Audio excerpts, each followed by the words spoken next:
Hi everyone, we are going to discuss this problem from last div2 round, that is Redstone.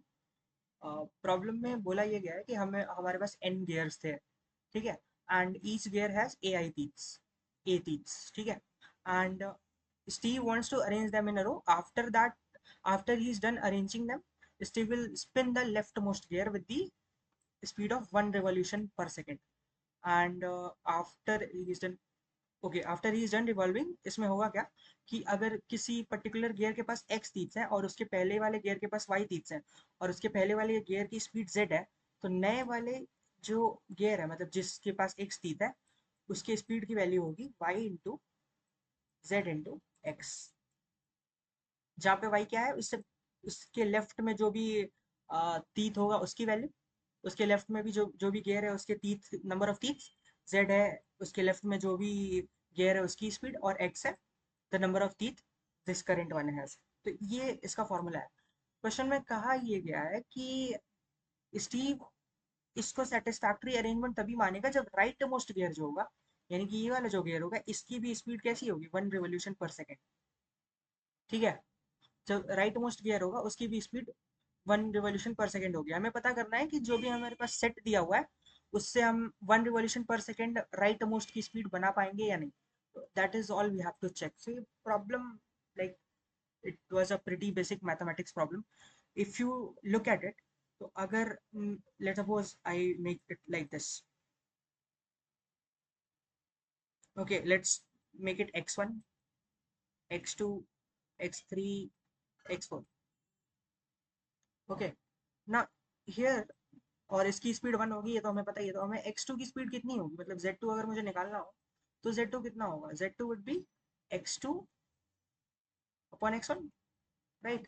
And z3 कितना होगा, z3 in the similar fashion it will be x3 by z2, x3 by x2 into z2। तो और z2 की value क्या है x1 by x2।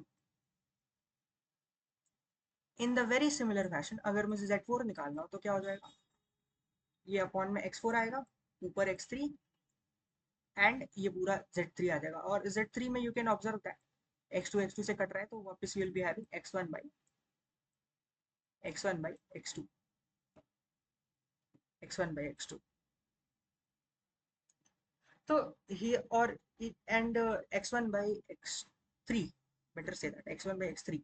so here you can say that, here you can see that one small observation that you can make, यहाँ पे भी x3 से cut जाएगा। And one small observation you can make that जो speed है किसी भी इसकी, that is totally dependent upon the value of x1 by x4।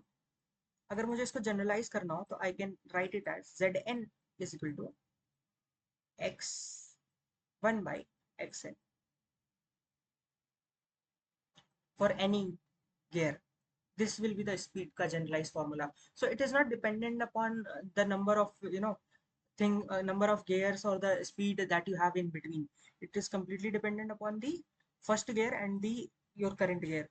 Now if I had to generalize, if I had to make out a conclusion out of this, then I can say that uh, also remember that we have the full freedom of reorganizing things. Like if it is given like this 3 4 3 3 4 6, we can completely reorganize and keep anyone at the post.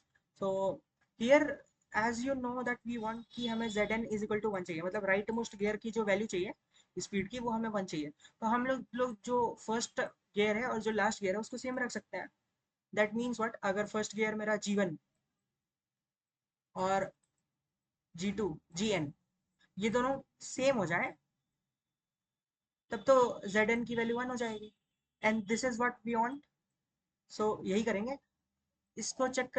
And ये कब होगा, जब at least एक जब at least एक value अरे की, let's suppose कोई वैल्यू ए आई है, उसकी फ्रीक्वेंसी मोर देन 1 की है, राइट। एटलीस्ट कोई भी एक एलिमेंट मिल जाए जिसकी फ्रीक्वेंसी मोर देन 1 से। And how we can check this, we can simply check this using a map. एक मैप क्रिएट करके उसमें पूरे अरे के एलिमेंट्स इनपुट कर दो, एंड फिर मैप को लूप करके, लाइक फॉर ऑटो मैप को लूप करके you can simply or auto fmt, have some variable over here. Map को loop करके you can just check x dot this x dot second is equal to greater than or equal to 2 or not. If you have if you have at least one element such that it occurs more than 2 or more times, then you can simply say that this is possible. Why it is possible? Let's suppose, let's see an example. If it is 3 4 3 5, okay, and since, as we know, we are free to rearrange them, so I'm rearranging it in this manner: 3 4 5 and last में 3. Now, as we also know that speed का formula क्या होगा, zn is equal to x1 by xn. तो यहाँ पे speed कितनी हो जाएगी, 3/3. तो राइट मोस्ट की स्पीड कितनी होगी, 1 होगी ना, एज यू कैन सी. और यहाँ पे मिनिमम रिक्वायरमेंट कंडीशन भी मीट हो जा रही है. मिनिमम रिक्वायरमेंट कंडीशन क्या है, कोई भी, जो भी हमारे पास एलिमेंट्स है उनमें एटलीस्ट एक एलिमेंट ऐसा होना चाहिए जिसकी फ्रीक्वेंसी मोर देन वंस की है. अगर ऐसा है then we will be able to do that, तो आंसर यस हो जाएगा. एंड अगर सारे एलिमेंट्स यूनिक हैं देन तो इट इज नॉट पॉसिबल. और the code part we can see this, simple code. एक लूप में लेके इनपुट ले लिया and then we are just checking for mp of arr of I, and then if mp of arr of I is greater than or equal to 2, the answer is yes, otherwise the answer is no. It's pretty simple, I guess. Discussing this problem, villagers from the last div 2 round, and इसमें कहता क्या है, there are n villagers and due to some disputes of distribution of emeralds, none of them are friends. So यहाँ पे Steve जो है try करेगा कि उनमें आपस में फ्रेंडशिप कराए, एंड हर विलेजर्स में जीआई ऑफ ग्रम्पीनेस है. ठीक है, तो इस प्रॉब्लम में स्टीव ऑपरेशंस कर सकता है any number of times. Operations क्या है, he can select any two villagers with I and J indexes and give them emeralds to share. So emeralds to share कितने होंगे, max of GI और GJ. ठीक है, and this will decrease their grumpiness by minimum of GI comma GJ, and they become friends with each other if they were not already. So Steve wishes to make every villager friends with each other, possibly through intermediate relationships. ये line important है यहाँ पे. Like let's suppose there are 1 2 3, okay, let's suppose there are 3 villagers. So if these two are friends and then 2 and 3 are friends, then uh, you can see that 1 and 2 are friends directly, 2 and 3 are friends in also directly. But since 1 and 2 are friends and 2 and 3 are friends, so 1 and 3 are also considered as friends according to this problem. So you don't have to always make it like this कि 1 and 3 में भी direct friendship होनी चाहिए, number of emerald share होने चाहिए. So this is not something this question demands. So this is important point to note. And okay, so हमें question में like यही काम करना है. दो विलेजर सिलेक्ट करने हैं एंड उनमें आपस में फ्रेंडशिप करानी है और कुछ एमरल्ड शेयर कराने हैं. ठीक है, एमरल्ड शेयर कैसे होंगे, कितने होंगे, that will be decided by grumpiness. अच्छा, हमें क्वेश्चन में एक इनपुट अरे दी रहेगी, जिस अरे में क्या होगा, ith विलेजर का ग्रम्पीनेस स्टोर होगा एस जी आई. ठीक है, एंड हमें इनमें फ्रेंडशिप करानी है जिसमें एमरल्ड्स कितने शेयर होंगे फ्रेंडशिप में, max of g i comma g j, अगर आई और जे सिलेक्ट किया हुआ था तुमने तो विलेजर्स को. और इनकी ग्रम्पीनेस डिक्रीज किससे हो जाएगी, minimum of g i comma g j. तो इनकी ग्रम्पीनेस डिक्रीज हो जाएगी इस पर्टिकुलर वैल्यू से. ठीक है, एंड इस प्रॉब्लम में इसके अपार्ट और कोई इंफॉर्मेशन तो दी नहीं. तो let's start with solving this question. First important point तो यही था, इनडायरेक्ट फ्रेंडशिप वाला. इसको ध्यान में रखेंगे हम लोग क्वेश्चन सॉल्व करते हुए. एंड फिर इसके बाद ये है. ठीक है, तो let's see this. Let's pick a random example from here. 2152 इसमें जो first thing that came to my mind while solving this question was this कि why not sort it, why not sort it. Now, why to sort it is also a question, but I came upon with this thing, why not sort it? So, reason why I wanted to sort it was that reason I want the reason why I wanted to sort it was that if I were to, let me show this thing.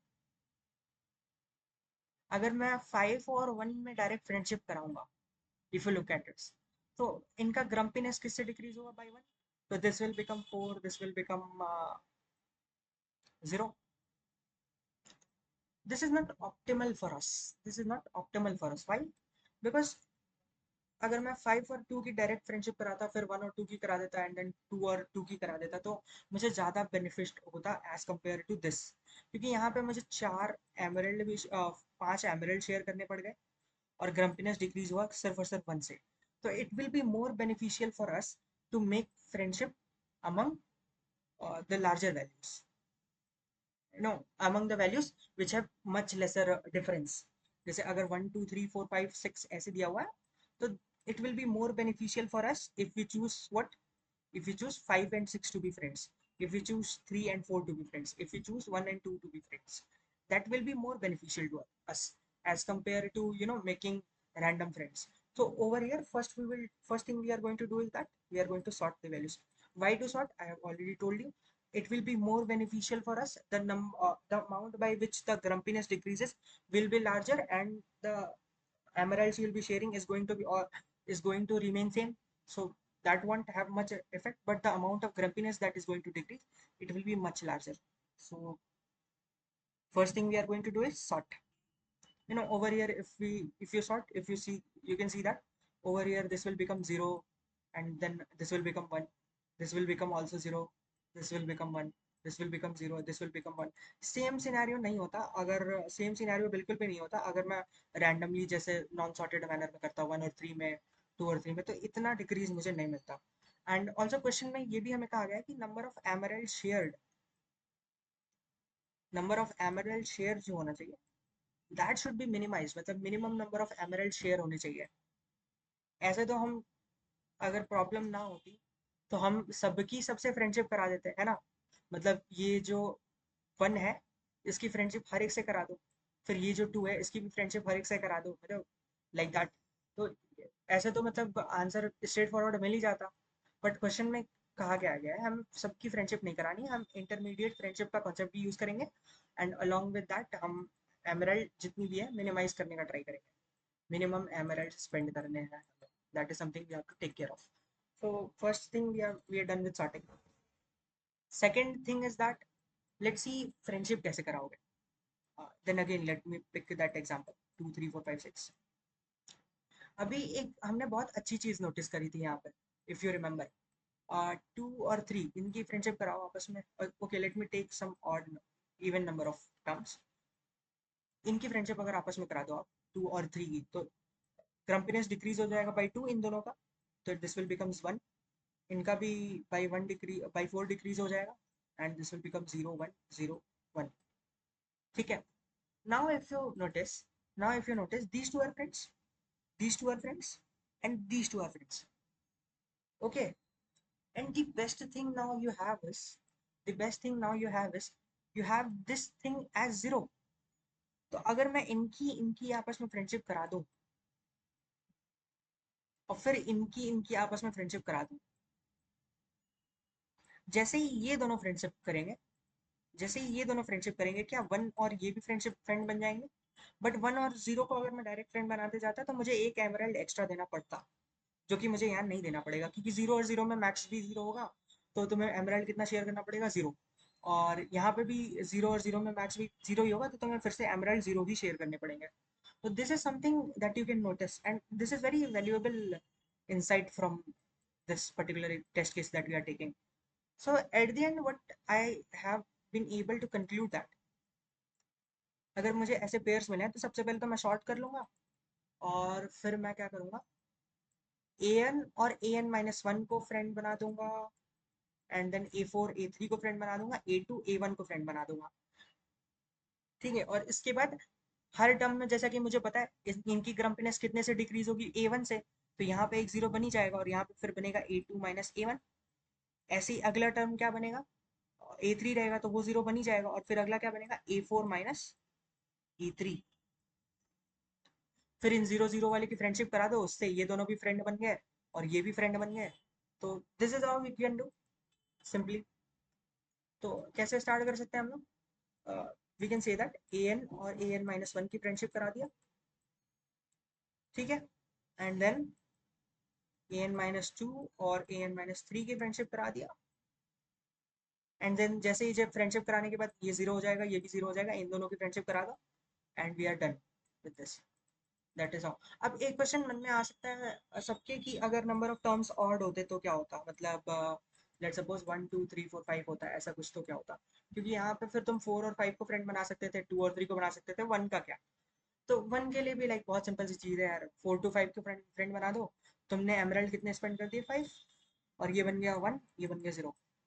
फिर 2 और 3 की friendship करा दो, तुमने emerald कितने spend कर दिए? 3, 5 + 3, ये बन गया 1, ये बन गया 0। एंड देन फाइनली वन है सिर्फ और सिर्फ, इसके साथ कोई और बचा नहीं है पेयर करने के लिए, तो वन की जीरो के साथ फ्रेंडशिप करा दो, सिंपल। यहाँ पे कुछ भी लिखा होता है तुम उसकी जीरो के साथ फ्रेंडशिप करा देते, तो वो जो लास्ट टर्म तुम्हारा बच जा रहा है A0, वो आंसर में इंक्लूड हो जाता। तो फाइनली अगर मुझे इसका जनरलाइज आंसर देना हो तो वो कैसा दिखेगा? जनरलाइज आंसर ऐसा दिखेगा। जनरलाइज आंसर ऐसा दिखेगा। अगर नंबर ऑफ टर्म्स इवन हुए तो फिर क्या होगा? अगर मैं जीरो बेस्ड इंडेक्सिंग कंसीडर करूँ तो, zero based indexing, number of terms even हुए तो an-1 प्लस an-3